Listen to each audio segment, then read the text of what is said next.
10 inmates, a hole in the wall, and a maintenance worker turned suspect. This isn't a Hollywood prison break. This really happened in New Orleans. Welcome back to the channel, where we break down the biggest stories from around the world. Today, we're diving into a shocking escape from the Orleans Justice Center that has sparked a multi-state manhunt, rattled the justice system, and raised serious questions about corruption, safety, and leadership. Let's get into it. The escape. The story begins just after midnight on Friday morning. The Orleans Justice Center had gone into lockdown at 10:30 p.m. as usual. But instead of settling in for the night, a group of inmates had a plan. Around 12 a.m., a correctional monitoring technician stepped away from his post. Just for a food break, that small window of time opened the floodgates. In cell Delta 1006, inmates began yanking aggressively on the cell door. A few minutes later, the door gave way.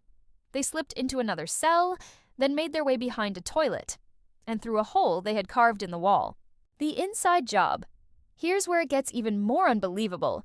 33-year-old Sterling Williams, a maintenance worker at the jail, was arrested this week for allegedly helping the inmates escape. According to investigators, Williams admitted he was ordered by an inmate to turn off the water in the cell, under threat of being shanked if he refused. Instead of reporting the threat, Williams followed the inmate's instructions. This allowed the inmates to cut pipes, break infrastructure, and sneak out undetected. Williams has now been arrested and transferred to a different jail. The Attorney General's office says his involvement spanned multiple days. The escape route.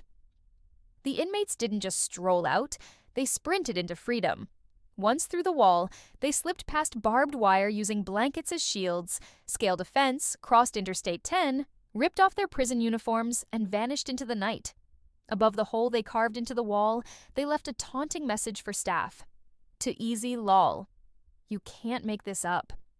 Security, failures, and staffing crisis. So how could this happen?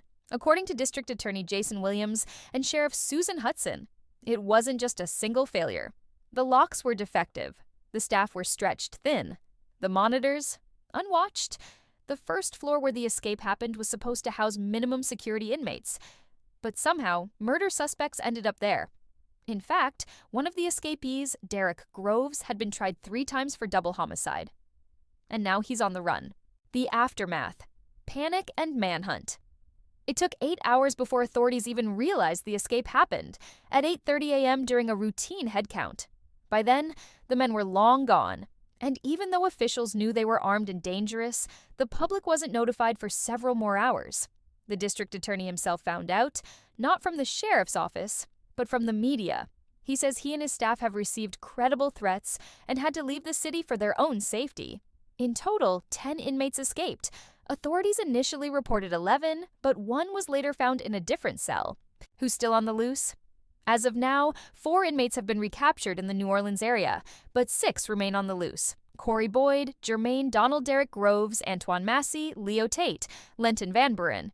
Each is considered armed and dangerous. The FBI is offering $10,000 per inmate for information leading to an arrest.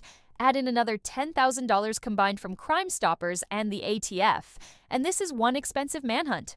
Finger-pointing and political fallout. The political fallout has been swift. Louisiana Representative Amy Freeman has called for Sheriff Susan Hudson to resign, calling the incident an alarming failure of leadership. Hudson has responded, saying she has no intention of resigning and blamed infrastructure issues and lack of funding. She's requested $5.2 million to fix the locks and says the jail is operating with just 60% of the staff it needs. But the DA isn't letting her off easy, calling this a complete failure of the most basic responsibilities of a sheriff. National response. With fears the fugitives may have crossed state lines, authorities in Texas, Mississippi, Georgia, Oklahoma, Tennessee, and Arkansas have been put on high alert. Over 200 law enforcement officers, local, state, and federal, are now involved. And the big question, how many more were involved inside that jail? Sheriff Hudson has confirmed that additional staff may have helped, and that both administrative and criminal charges are on the table. This escape has exposed deep cracks in the criminal justice system, from underfunded infrastructure to possible corruption and missed alarms. We'll be following every update in this developing story, from recaptures to investigations and reforms. So, if you haven't already, hit subscribe, give this video a like, and drop your thoughts in the comments below. What do you think? Was this an inside job gone wrong, or a total collapse of leadership? Stay safe, stay informed, and I'll see you in the next one.